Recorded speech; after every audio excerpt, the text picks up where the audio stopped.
আপনারা জানেন যে 1971-এর সেই ভয়াল মার্চের কালো রাতে যখন পাকিস্তানি হানাদার বাহিনী তৎকালীন পূর্ব নিরীহ মানুষের উপরে ঝাঁপিয়ে পড়েছিল, তখন একজন সৈনিক, সেদিনের মেজর জিয়াউর রহমান, রুখে দাঁড়িয়েছিলেন।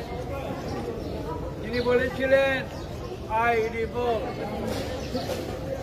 এবং তিনি আরো বলেছিলেন, I do hereby declare the independence. এবং তারই ধারাবাহিকতায় তিনি মুক্তিযুদ্ধে সম্মুখ সমরে যুদ্ধ করেছিলেন, যুদ্ধে বিজয়ী হয়েছিলেন, দেশে ফিরে এসেছিলেন। দেশের কোটি কোটি মানুষ ভালোবেসে তাকে বীর উত্তম, মুক্তিযুদ্ধের সর্বোচ্চ উপাধি তাকে দিয়েছিলেন। এই হচ্ছে শহীদ প্রেসিডেন্ট জিয়াউর রহমানের ইতিহাস। সরকার হয়তো পাঠ্য বই থেকে কোমলমতি বালক বালিকাদের মস্তিষ্ক থেকে জিয়াউর রহমানকে মুছে ফেলার চেষ্টা করতে পারেন, কিন্তু বাংলাদেশের কোটি কোটি মানুষের হৃদয়ে জিয়াউর রহমান স্থান করে নিয়েছেন, সেখান থেকে তাকে কেউ শোনাতে পারবে। এবং সে কারণেই আজ আমরা এখানে এসেছি শহীদ প্রেসিডেন্ট জিয়াউর রহমানের প্রতি শ্রদ্ধা জানাতে। তিনি বাংলাদেশি জাতীয়তাবাদের যে ধারণা, এই ধারণা তিনি সৃষ্টি করেছিলেন। এদেশের জাতি, ধর্ম, বর্ণ নির্বিশেষে সবার একটি পরিচয় দিয়েছিলেন, আমরা বাংলাদেশের নাগরিক, আমাদের নাম হচ্ছে বাংলাদেশ। এবং আপনারা জানেন যে স্বাধীনতার পরে ৭২-৭৫-এ এই দেশকে একটি তলাবিহীন ঝুড়িতে পরিণত করা হয়েছিল, এবং সেখান থেকে এই দেশকে পুনর্গঠিত করে সেই তলাবিহীন ঝুড়িকে তিনি একটি, ইংরেজিতে সেদিন কিসিঞ্জার বলেছিলেন যে শহীদ president Ziaur Rahman converted a basket case into a successful case. আজকে আমরা সেই কথাগুলো স্মরণ করি। এবং আপনারা জানেন যে এই দেশের পুনর্জাগরণ হয়েছিল সিপাহী জনতার বিপ্লবের পরে, এবং সেই সিপাহী জনতার বিপ্লবে এদেশের তৃণমূলের মানুষ পুনরায় শহীদ প্রেসিডেন্ট জিয়াউর রহমানকে ডেকে এনে তার উপরে একটি দায়িত্ব দিয়েছিল এই দেশকে পুনর্গঠন করার। শহীদ প্রেসিডেন্ট জিয়াউর রহমান ক্ষমতার জন্য লড়াইত ছিলেন না, তাহলে মুক্তিযুদ্ধের পরে তিনি একজন সৈনিক ছিলেন, এবং সেই সৈনিক থেকে তিনি রাজনীতির মাধ্যমে বাংলাদেশের মানুষের ভালোবাসা নিয়ে বিশ্ব রাজনীতিতে তার অবদান রেখে রাষ্ট্রনায়কের পর্যায়ে উন্নীত হয়েছিলেন। আজকে আমরা সেই অবদান স্মরণ করে শহীদ প্রেসিডেন্ট জিয়াউর রহমানের মাজারে এসেছি। এখানে বলা প্রয়োজন, বিগত 15 বছরের যে একদলীয় শাসন, অলিখিত বাকশাল, এই বাকশালের শাসনের ফলশ্রুতিতে বাংলাদেশের নির্যাতিত। আজকে বাংলাদেশের মানুষের তাদের বেঁচে থাকার অধিকার নাই, তাদের ভোটের অধিকার নাই, তাদের মানবাধিকার নেই, এখানে নারীর অধিকার নেই, এখানে শিশুর অধিকার নেই, এখানে শ্রমিকের অধিকার নেই। আমি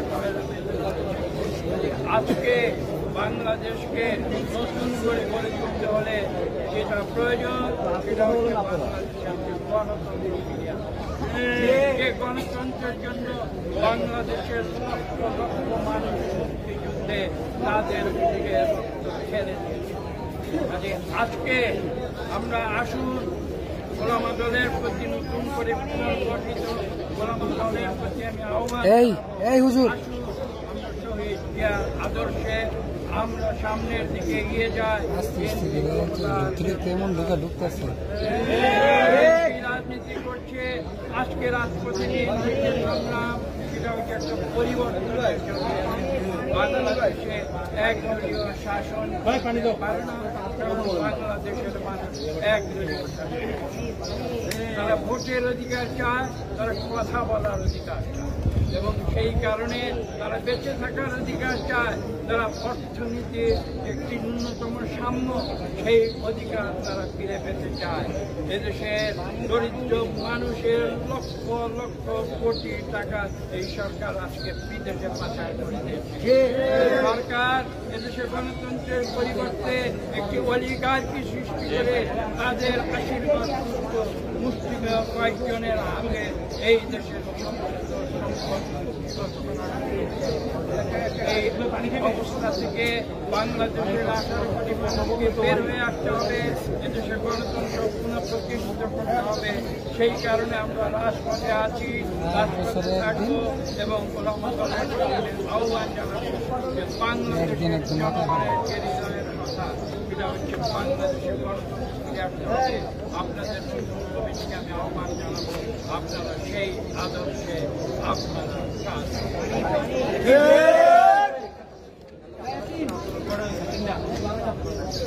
এই হুজুর একটু এই যে একটু কম পিছাইতে একটু পিছাম না ভাই। কিছু নেই, সরকারের বিরুদ্ধে ষড়যন্ত্র করছে সেটা সরকার বলছে, কিন্তু এদেশের মানুষ তো বলেনি যে কেউ সরকারের বিরুদ্ধে ষড়যন্ত্র করে। তারা তো প্রকাশ্যে বলেছে যে এই সরকার একদলীয় গণতান্ত্রিক সরকার। এখানে 7 জানুয়ারি নির্বাচনের নামে যে প্রহসন হয়েছে, সেই প্রহসনের নির্বাচনে কোনো জনপ্রতিনিধি নির্বাচিত হয়নি। আওয়ামী লীগ সরকার ঢাকায় বসে কোন সিটে কাকে এমপি বানাবে, সেই প্রতিনিধিগুলো আজকে এমপি বলে নিজেদের চাকরি সেই এমপিদের দ্বারা আজকে একটি জনপ্রতিনিধি সরকার গঠিত হয়েছে। ষড়যন্ত্র করার প্রশ্ন আসছে কেন? সরকার ষড়যন্ত্রের কথা কেন বলছে? সরকার জনগণকে ভয় পায়, সেটাই কি কারণ? আজকে জনগণ যা বলেছে সেটা প্রকাশ করছে কেন? বাংলাদেশের মানুষ গণতন্ত্রের জন্য, স্বাধীনতার জন্য শত শত বছর ধরে আন্দোলন করেছেন। তারা পরাক্রমশালী মুঘল সাম্রাজ্যের অধীনতা পর্যন্ত বাংলাদেশের মানুষ স্বীকার করে। তারা স্বাধীনতার জন্য প্রিয়, তারা স্বাধীনতার চেতনায় তারা চিরদিন তারা রাজপথে যে কোনো স্বৈরাচারী অত্যাচারী সরকার আমরা তো সে কথাই বলছি। ষড়যন্ত্রের প্রশ্ন কেন আসবে? বাম ডান মধ্য সবাই তো প্রকাশ্যে বলছে যে এই সরকার বাংলাদেশকে এখানে দেশের প্রতিটি প্রতিষ্ঠান ধ্বংস করে দেওয়া হয়েছে। এদেশের বিচার বিভাগ দেখুন, এদেশের জাতীয় সংসদ দেখুন, এদেশের নির্বাচন ব্যবস্থা দেখুন, এদেশের সিভিল প্রশাসন দেখুন, এদেশের পুলিশ প্রশাসন দেখুন, এদেশের বিচার সরকার প্রকাশ্যে এই অপকর্মগুলো করে গিয়েছে। বাংলাদেশের 18 কোটি মানুষ ডান প্রকাশ্যে বলছে যে বাংলাদেশে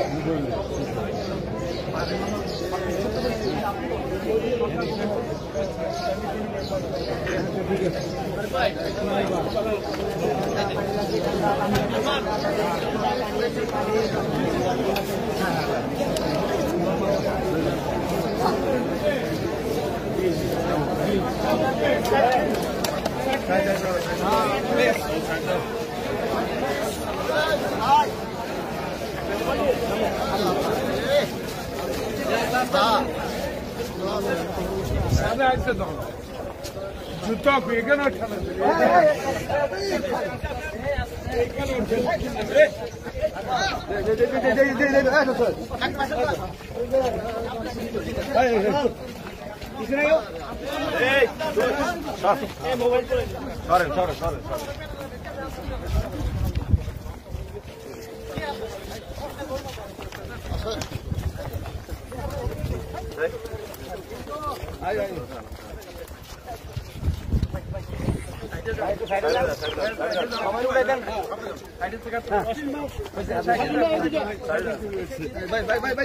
ভাই আর পিছনে আসেন ভাই।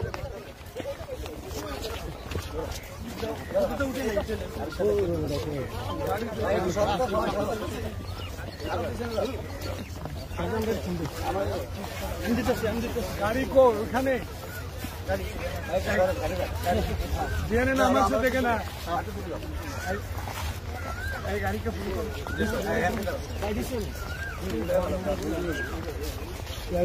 তোমরা সবাই কিন্তু